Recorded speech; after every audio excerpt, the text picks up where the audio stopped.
বাজ পাখির মতো শূন্যে উড়াল দিয়ে ওলি পোপের ক্যাচটি গ্লেন ফিলিপস যখন তালুবন্দি করলেন তখন কেমন ছিল তার অনুভূতি? মাঠের দর্শকরাই বা কী ভাবছিলেন? গেল কয়েক বছরে এমন করে কাউকে ক্যাচ নিতে নিশ্চয় দেখেনি ক্রিকেট বিশ্ব। এই ক্যাচকে কেউ কেউ 92-এর বিশ্বকাপে জন্টি রোডসের নেয়া সেই ঐতিহাসিক ক্যাচের সাথেও তুলনা করছেন। ক্রিকেট দুনিয়ায় তোলপাড় করা এই ঘটনার ম্যাচে ফিলিপসের আগের কাণ্ড জেনে অবাকই হবেন।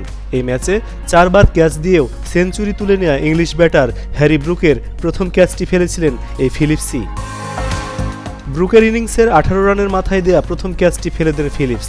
এরপর 41 রানে টম লাথাম, 70 রানে ডেভন কনওয়ে ও 106 রানে টম ব্লান্ডেল ফেলেছেন হ্যারির ক্যাচ। নিয়মিত বিরতিতে জীবন পেয়ে হ্যারি ঠিকই তুলে নিয়েছেন নিজের 7ম টেস্ট সেঞ্চুরি।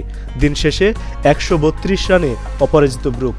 তার সঙ্গে 37 রান নিয়ে দিন শেষ করা বেন স্টোকসও জীবন পেয়েছেন।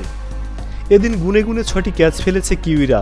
নিউজিল্যান্ড ক্যাপ্টেন লাথামের হাতে ক্যাচ দিয়ে বেঁচে যাওয়াদের তালিকায় ইংলিশ দলপতিও আছেন। বেন ডাকেটের ক্যাচও ছেড়েছেন লাথাম। ক্রো থর্প সিরিজের প্রথম ম্যাচ শুরু হয়েছে ক্রাইস্টচার্চে।